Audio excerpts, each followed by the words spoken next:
I'm Luke, and today we're diving down the tube of tunes to look at the Snow Wolfman on The Myth Behind the Monsters. The myth behind the monsters.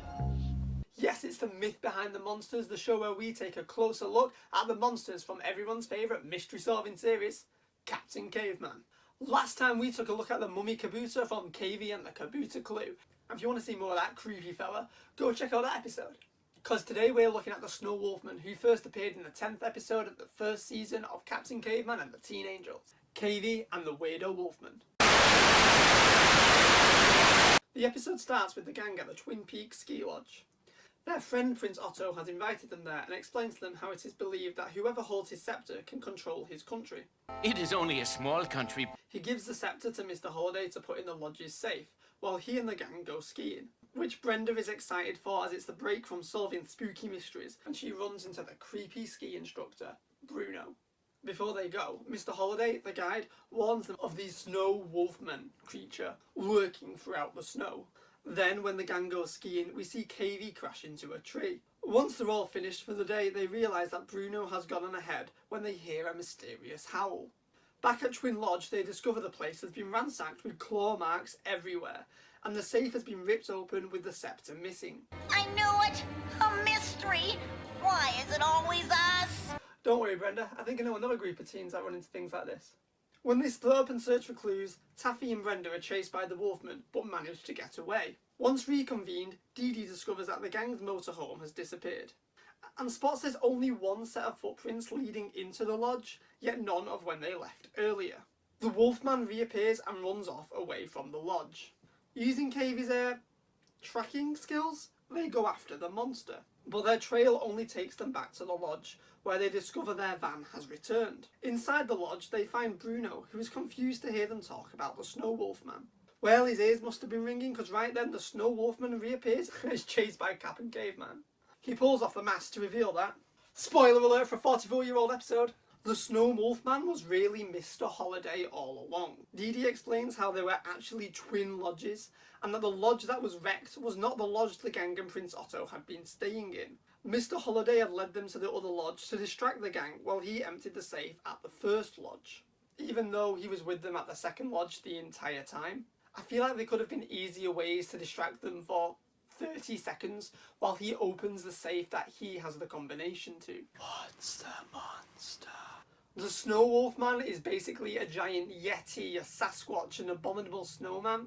Based on looks alone, it's unclear what parts of him would be considered wolfish. However, he does emit a wolf-like howl, showing there is some wolf in him somewhere. As such, it's unclear whether the monster is meant to be a yeti or some sort of snow-themed werewolf. According to Brenda, he's over 7 foot tall, and he has sharp claws, as you can see marks over the lodge's lobby post-attack. This is the part where I remind you to like the video. It really helps out the channel and allows me to keep bringing more myths at you. And if you've not done so yet, hit that subscribe button and ring that notification bell to be notified the next time there's a monster on the loose. When was the monster? So we're just going to go with the Snow Yeti as opposed to Wolfman. Just because, I mean, he looks like a Yeti. Come on. The idea of a Yeti type creature living in the Himalayas has been around for centuries, with many of the Himalayan people worshipping as a sort of glacier being, a god of the hunt, and they typically think of him as this sort of ape-like creature that carries around massive stone. However, during the 19th and 20th centuries, the idea of the Yeti found its way in Western popular culture, fueled by many Western expeditions up the Himalayas. Throughout the years, there were anecdotes of people seeing creatures, people found footprints that they couldn't quite identify, and fur samples that they originally couldn't identify. And in the 1950s in particular, there seemed to be this great fascination of the Yeti, with many of the expeditions up the Himalayas actually having the goal to find the Yeti, as opposed to simply reaching the summit. These would be scientific expeditions to collect evidence. And oh, of course, they did. Many more footprints and hair samples and even skulls were found that were thought to be from the Yeti. So what could it be? Well, I'm afraid over the years, much of this evidence has been disputed, with most of it being disproven as coming from an animal that we actually already know of. Whether it's the Himalayan brown bear, the Tibetan blue bear, the Asiatic black bear, there are lots of bears in the Himalayan mountains apparently, as well as other animals such as the Himalayan serow or elango monkey may be responsible for this supposed evidence. Some of the fur matches the monkeys, some of the footprints matches the bears, and some of the footprints may simply have been deformed due to the melting of the snow. Overall, there are lots of multiple different reasons as to why the evidence collected for the Yeti's existence has been debunked. Also, one thing I should note is that even though the Yeti is traditionally found in the Himalayas, this episode does appear to be set in Twin Peaks. Now, there is a Twin Peaks ski resort in real life, and it is in Valemount, British Columbia, over in Canada. And so it's most likely that that is where this episode takes place. So apparently there's Yetis in Canada now. Tubular. Why was the monster? At this point in Hanna-Barbera's history, they've done many shows featuring mystery-solving groups unmasking monsters. And while none of them were better than Captain Caveman and the Teen Angels, by now many of them had featured an abominable snowman-type monster.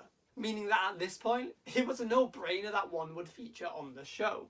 Past examples have been the Snow Ghost in That Snow Ghost and Scooby-Doo Where Are You? I've heard that's a good show, maybe I'll check it out one day.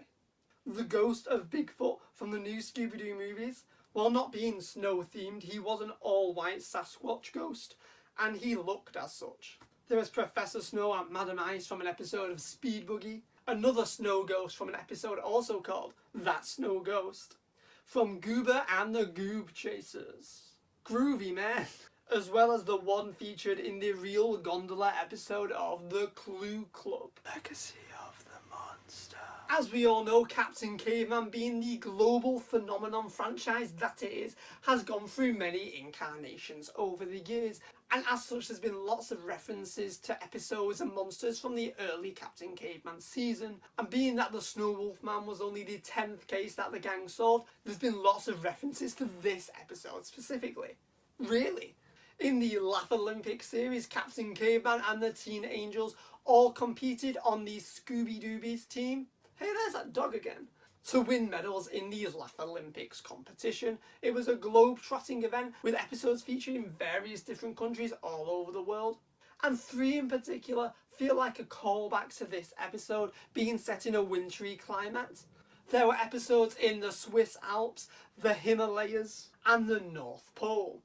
The Himalayas, of course, being the region that the Yeti is from in historical context. And they even come across a Yeti or two. Well, just one. As part of the Flintstones comedy show, we get a Captain Caveman segment every episode. Now, this series actually serves as a prequel to Captain Caveman and the Teen Angels. Of course, we see in every episode, in the opening sequence of Captain Caveman and the Teen Angels, that the Teen Angels come across Captain Caveman frozen in ice, and they thaw him out, and he joins them solving mysteries. Well, before Captain Caveman was frozen in ice, he lived in a prehistoric bedrock. And solving mysteries isn't something he just did for the first time with the Teen Angels. Oh no, he was solving mysteries back in the day with Betty Rubble and Wilma Flintstone themselves. And one such mystery was they had to solve the case of the Iceman who had sent a blizzard over all of Bedrock. This feels like a direct callback to this episode, showcasing that the Snow Wolf Man was not the first snow-themed monster that Captain Caveman had ever faced, as he had faced the Iceman alongside Betty and Wilma. Yep, the Captain Caveman and Sons series, part of the Flintstones Kids series, features Captain Caveman using his caveman powers to save the day as the superhero we all know he is. And in the very first episode, we see his son join him as his sidekick, and together they take down Dr. Icemare, meaning that once again, there is another snow-themed villain he faced before he got frozen in ice. And Dr. Icemare would reappear once again in the villain team-up episode, Day of the Villains. You know, one could say Ice is the true ultimate villain of Captain Caveman, as it is ice that froze him in time. Although you could argue that ice is the real hero, as it preserved him and brought him into the modern day so that he could live alongside the Teen Angels. You decide. In the series Scooby-Doo Mystery Incorporated, Cavey and the Teen Angels are finalists in the Mystery Solvers Club State Finals, alongside other mystery-solving groups. In the episode, they reference having solved previous mysteries and unmasking monsters, most likely referring to this episode in question. In the 2020 movie Scoob, Captain Caveman lives on Mysterious Island, guarding the skull of Cerberus. Cerberus is a giant three-headed dog. That sort of wolfish, like the Snow Wolf Man, right? And on Yabba Dabba Dinosaurs in the episode Captain Caveman Begins, we see Cavey living in the crags, surrounded by giant ice-like crystals, as a callback to this episode. And in the same series, we see Bedrock hit by winter as they celebrate Frostmas. And you know, Captain Caveman's there in the winter, just like in this episode. And he's probably fighting the Snow Wolf Man. You know it. Yeah. This isn't a stretch at all. Thanks for watching this week's The Myth Behind the Monsters. Tune in next time when we take a look at The Evil Sorcerer. What did you think of the Snow Wolf Man? Did you think he was more Yeti or Wolfman? Let me know down below. And don't worry, the werewolf episode is coming soon. If you have enjoyed this video, please give it a big fat like.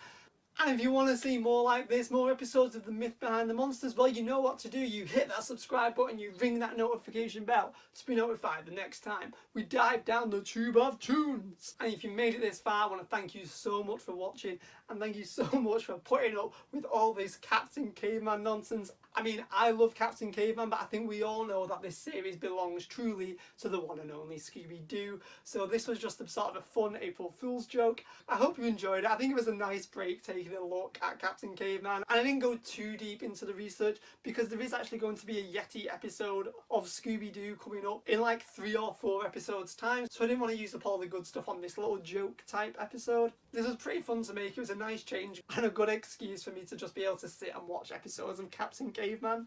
I really enjoyed it. And don't worry, I'm going to be doing the Redbeard's Ghost episode that I mentioned at the end of the last episode. I know there's been big gaps between my videos lately. This was quite a quick, fun episode to make. And I hope the next episode, the one on Cyborg that was meant to tie into the Snyder Cut, that's also going to be hopefully a quick episode to film and edit and get out to you guys. So I know there has been big breaks, but thanks for sticking with me, and hopefully you're going to get a bit more content a little bit more regularly in the next month. Hopefully, fingers crossed.